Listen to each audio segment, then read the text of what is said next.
I wrote about why Indians don't eat beef, why are they so many vegetarians, why they like cricket, why they like movies, or why they are good at what we call as jugaad, why do they get arranged married. So these are 5 or 6 questions that we have tackled in the book.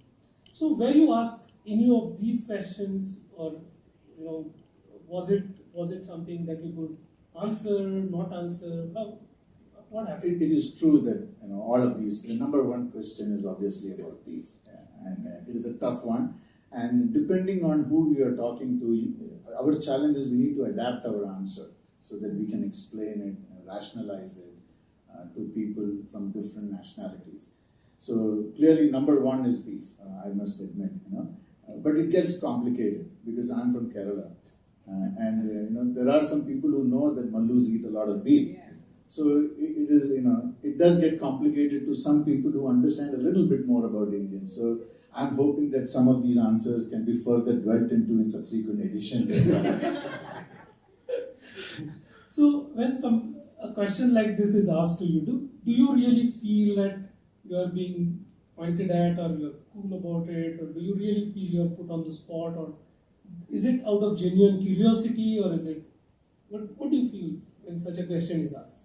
Yeah, I think there is a genuine, we think India is one country, and we bracketed so many things under one country, and the answer to everything is not one, unfortunately. It is so many answers. So just like every question, there are many answers to the question depending on which part of India we are from. What perplexes the respondent is that they ask this question to every Indian and they get a different answer every time. So hopefully, so I think that is another reason why they keep repeating the question, because they're confused as hell with the Indians anyway, and they get a different answer every time. So that's right. So they think the Indians actually don't know what they're saying. Very true. Very true. So is it really worthwhile rationalizing what we do, or just accept that? Because some of these things are not, we try to find rationality behind it, and it's not easy. So no, I think we owe it to them to explain so that they can understand the context of where we are from, what made us what we are, and it plays a very, very important role. So I think we must make a full attempt to explain it, and I think in the future now, if somebody asks us a question, we can carry a copy of Vivek's book and hand it over. Okay. Thanks a lot, Manoj. Hey, thank you very much, Vivek. Maybe I should ask him a question, right? Yeah. So, ideally, it should be the other way around. It should be coming in sequential order, and okay. A lot of my colleagues are here from Frost and Sullivan. They refuse to believe you return it in your free time. Right? So they all told me to ask you a question. How will it help Frost and Sullivan?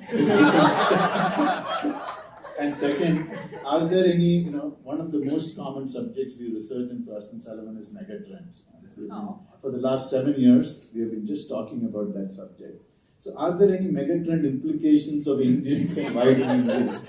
Maybe these are the two things I'm asking on behalf of them. Right. So I think as I will try to answer this question seriously first, and then see if I can think of a joke as we go along. So I think the megatrend that we keep talking about is globalization. And when we say globalization, we say that the companies need to be in different continents, different cities, and so we actually think about only the hardware. As to we open the office and that's about it. What this book actually touches upon is the software. That when you open an office, then how are you going to get two people together and make them work together? And how are you going to build in this cultural sensitivity to each other? That you are proud about what you are doing, yet open to other cultures, yet answerable to them, and yet not leaving everything that you consider of your own. So one megatrend which we don't cover, and which I think I'm touching upon, is the cultural sensitivity part. I also have to practice this in our own team. My team is about 20-22 people, but I'm working with 8 different nationalities in the team. So I have to practice, and I have to basically undergo this cultural sensitivity every single working day in Frost and Sullivan, and that is how it is touched upon in my book. Well, it will definitely help Frost and Sullivan.